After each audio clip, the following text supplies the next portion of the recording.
Welcome you to Success Link Academy. And in this class, we're talking about indices. Indices is a very important concept in the idea of what? Mathematics. Day-to-day events, we use indices. So, the question I want to talk about is what is indices? Indices is an initial expression, is an expression. Indices is an expression that works with power and basis. For example, I have A raised to the power B. In this case, A is the base and B is the power.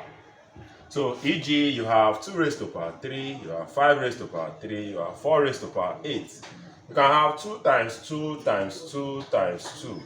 You can use indices to simplify it. So, you have 1, 2, 3, 4. So, this amounts to 2 raised to power 4. So, when we are talking about indices, we are talking about is a means or way or method in which to use to compress a very long set of numbers. Numbers that are repetitive or numbers that are non-repetitive.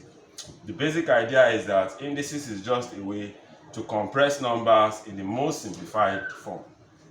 That takes us to laws of indices. The first one is the multiplication law, which says a raised to power m times a raised to power n. So where you have multiplication, m and n being the power, and the bases are the same, what you do, you add them. So you add the power. So you have a, being common here, you pick a, then you add the power m plus n, which is m plus n. That takes us to the second law. The second law is a raised to power m divided by a raised to power n. Where you have the same base, you subtract the power when you are working with what? Division. Number 3 is that when the power is raised to power 0, it is equal to 1. And this one is the bracket law, which is a raised to power m bracket n. Of course, you know, anywhere we have brackets in mathematics, it involves multiplication of products. So we have a raised to power m times n.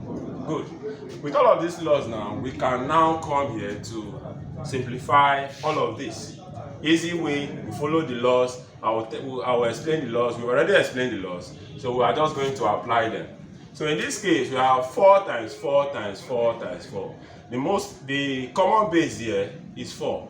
We ask ourselves, how many times does this 4 appear? 1, 2, 3, 4. So it is 4 raised to power 4. So as I explained earlier, this is a very simplified or compressed method of expressing these initial values.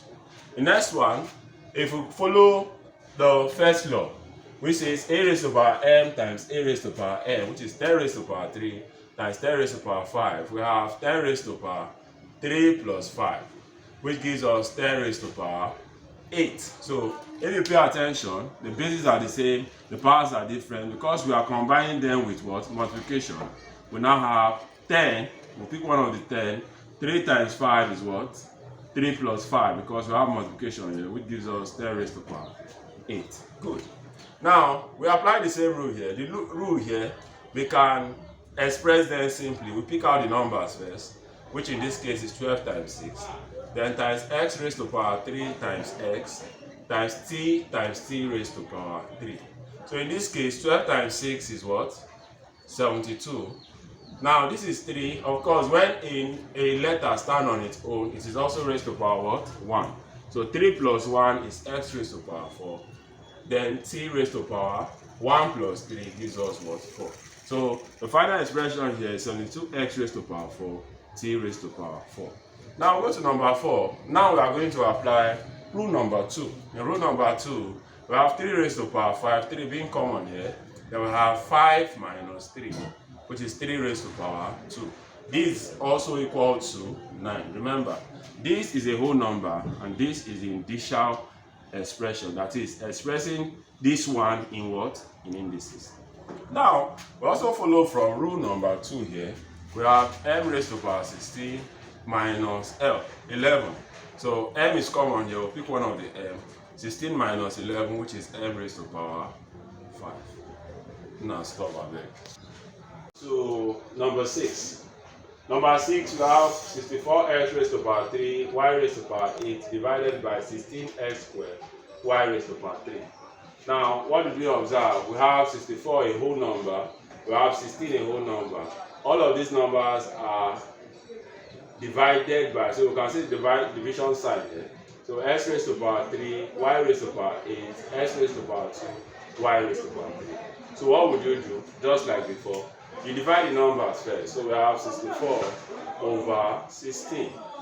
Now we have x raised to power 3 divided by x raised to power 2. Then we'll have y raised to power 8 divided by y raised to power 3. So this is just a way to group them. So similar values are grouped together. X raised to power 3 is grouped with x raised to power 2. Y raised to power 8 is grouped with y raised to power 3. So in this case, what do we have? 64 divided by 16 is 4. X raised to power 3 minus 2. Remember, we have division sign. When we have division sign, replace it with minus. Then we have y raised to power 8 minus 3. Just like before, where you have 8, we pick the common base, which is y. We pick the common base, which is x. We subtract 3 from 2 because 2 from 3 because we have division sign minus. We subtract 3 from 8 because we have division sign minus. So in our case now, we have 4. 3 minus 2 is 1. 8 minus 3 is what? 5. So we can still write this to be 4xy raised to power 5. Why this one? If a number or if an alphabet or if an initial expression have 1, we can write it as x. For example, 2 raised to power 1 is 2. 5 raised to power 1 is 5. That takes us to the next one. And this other one, simple way, we can also use the simplified version of solving this, where you write down all of the values down. But I don't want to go through that. I want to stick with the basic law which we learned. So 4 times 10 is 40. X raised to power 3, x raised to power 3 plus 5, y raised to power 2 plus 2 over 30 x raised to power 2, y raised to power 3. Like before, we simplify. So we have x raised to power 3 plus 5 is 8. 2 plus 2 is 4. Then we have 30x raised to power 2, y raised to power 3. Just as we explained in this case, we apply the same rule where we have 40 over 30. Then we have x raised to power 8 over x raised to power 2. Then we have y raised to power 4 over y raised to power 3. 0 will cancel 0, so we have 4 over 3. 8 minus 2. Remember, we have a division sign here. Then we also have 4 minus 3. So in our case, we have 4 over 3, x raised to power 6, and y. Good. So this is exactly how you are going to go through complex steps. The first thing you do with multiplication, you simplify the numerator, which is in this case. Then we simplify the denominator, which is this case. After that, you group the values. 3 plus 5 is 8. 2 plus 2 is 4. And you have 30, x raised to power 2, y raised to power 3. Then we simplify by grouping. Now, that takes us to this particular law, which is rule 4. Remember, in multiplication, if you have power, what do you do to it? If you have brackets, what do you do to it to multiply? So this will be 5 raised to power 2, x raised to power 2, y2 raised to power 2. So all I just did was to use this power to expand each of these. This 2 for 5, this 2 for x, then raised to power 2, 2. So what do we have? 5 raised to power 2 is what? 25, which is what? 5 times 5. Then we have x raised to power 2. Y raised to power 2, remember here, when an outside number is multiplying the base, the power inside of the bracket will multiply, which is 2 times 2. So answer becomes 4. Now that takes us to this last one. So you have 3x raised to power 3, y raised to power 4 times 2 raised to power 3, x raised to power 3, y raised to power 2, then brackets 3. What did I do here? Very simple. So you have 2 raised to power 3. The 3 here is on this 2.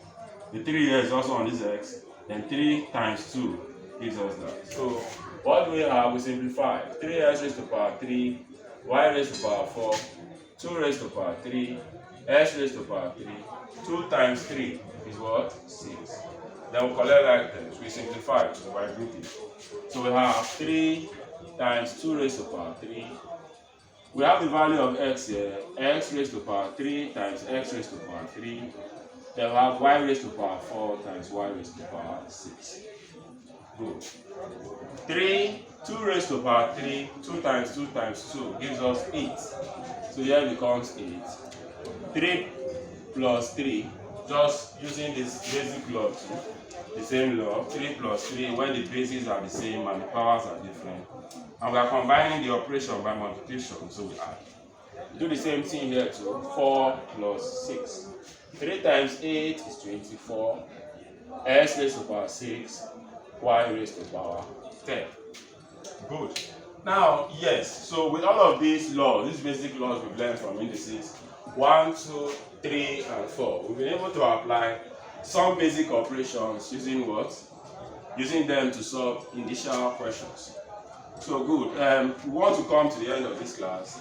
Please like, share, and subscribe, and follow us for more information for any mathematical questions, mathematical expression, calculation, anything mathematics. This is your best place to be.